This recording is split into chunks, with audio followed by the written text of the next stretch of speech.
So let's think about how to do fundraising. How do you do fundraising? Well, most of fundraising is just about relationship development. There just happens to be some money involved in the end.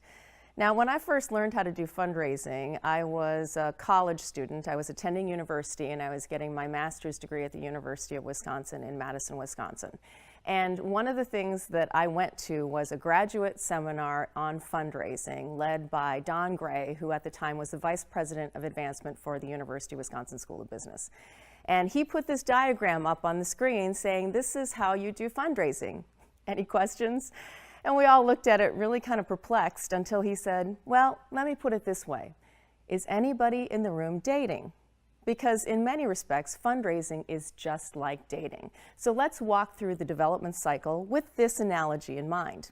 Starting with the pool of potential prospects. Now, with all of the people who potentially could be your date in the world, anyone could be a date, right? Well, not really. At some point, I hope that you have filters. Maybe you have morals. Maybe you have your type.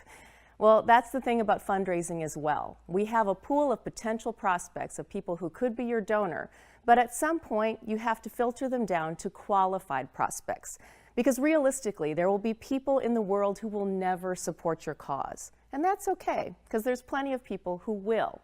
But you can look at that person all day long across the room, and if you don't go up and introduce yourself, you're never going to get the date.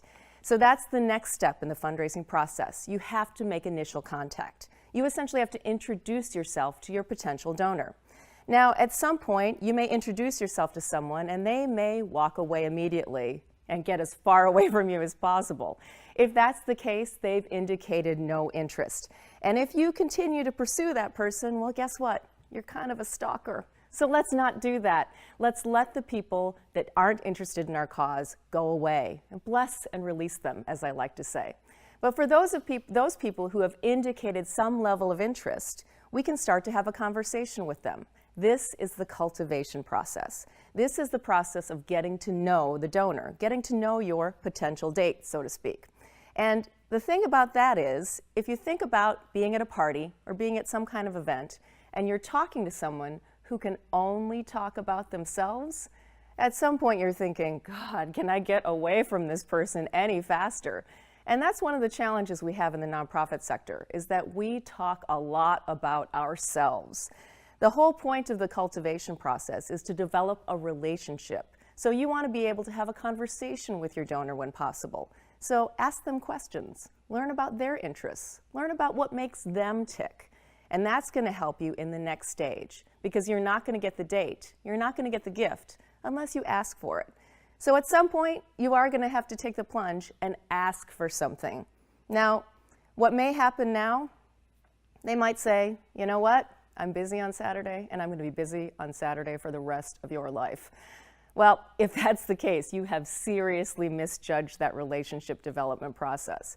However, that's not usually what happens. Usually, when someone says, hey, sorry, it's followed with, I'm sorry, I'm busy on Saturday, maybe another time.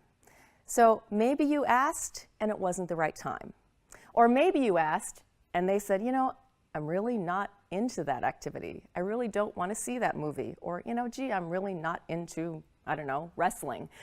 And that case, you've asked for the wrong thing. You've made the wrong ask. Or maybe it's a situation of the, you know, gee, we just met, it's a little soon to be your date to your sister's wedding. Maybe it's too big of an ask. So sometimes when you get a no, it's just about those things. Maybe it was the wrong time, maybe it was the wrong thing, maybe it's the wrong size. So what do? You go back into cultivation and you get to know that donor a little bit better. So you go through that cycle, you may go through that cycle many times, but then at some point you might ask for something, and guess what? You might get a yes. And if you get a yes, you say, yay, we got the gift.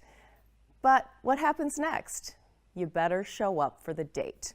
So if you don't show up for the date, guess what? You're not going to get another date, and that's stewardship. What you want to do is show up for the date and tell the donor that you're going to do what you said you were going to do. Assuming you show up for the date and everything goes well, you can repeat this cycle over and over and over again. So assuming that all goes well, you could get another gift or another gift or another gift. But at some point, anyone, you or the donor, can exit from the cycle. You can decide that this isn't working anymore. But the great thing about this is that you're constantly moving through this relationship development cycle so that you can make sure that people continue to invest in your cause. So that's how fundraising is just like dating.